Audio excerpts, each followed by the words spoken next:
All right, buckle up because this is an absolutely wild one. We've got Trump, we've got Ghislaine Maxwell, and a truly bombshell theory about a presidential pardon that's got everyone talking. Real quick before we jump in, if you're liking this, smash that like button. It seriously helps. Okay, let's get right into it. Okay, so here's the big question, right? Why on earth would Trump even think about pardoning Ghislaine Maxwell? Convicted sex trafficker, Jeffrey Epstein's associate. I mean, it seems like political suicide, doesn't it? Well, one guy says he knows exactly why. And that guy is author Michael Wolff. You've probably heard of him. He's written a bunch of books on Trump, so he spent a ton of time inside that world. And the theory he dropped, whoa, it's a real stunner. So here's where Wolff starts. He thinks Trump genuinely feels for her, like he has real sympathy for Maxwell. He says it's not some political game, it's personal. But why? What's the connection? Well, Wolff says it all comes down to their background. He makes the case that they both come from that same, elite world of mega wealth and power, a world that kind of plays by its own rules. And here's the thing, they've apparently known each other for a long, long time. And that brings us to the real bombshell from Wolff. He claims Trump sees himself in people like Maxwell because, and these are Wolff's exact words, Trump is a rich criminal.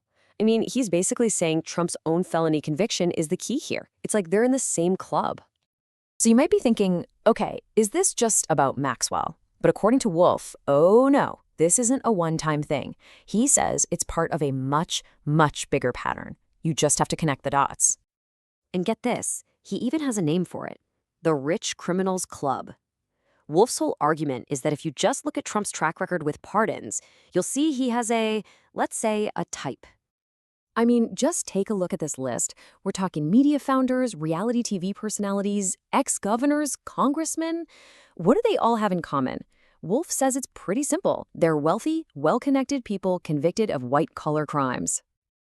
And this isn't just some small thing either. One report estimates that these pardons have cost taxpayers and victims more than $1 billion. That is a huge price tag for the kind of pattern Wolff is talking about. So as you can probably guess, when Wolff put this whole theory out there, the Trump team was, not happy. They were asked to respond, and their answer wasn't just a denial, it was, let's just say, an absolute explosion. So you've got two sides to this story, right? On one side, you have Wolff with this detailed theory about a rich criminals club. And on the other, a response from the White House that wasn't just, no, that's not true. It was a full-on personal attack. Let's get into exactly what they said. Okay, so this is straight from the statement from Trump's people. They kicked things off by calling Michael Wolff, and I'm quoting here, a lying sack of shit. So yeah, right out of the gate, you know this is going to get personal, not political. But they didn't stop there. Oh no, the statement goes on to say he's been proven to be a fraud. You can totally see the strategy, right? They're not just trying to kill this story. They're trying to discredit the guy entirely. And then it gets even more intense. The official statement claims Wolff just makes stuff up, that he fabricates stories originating from his sick and warped imagination.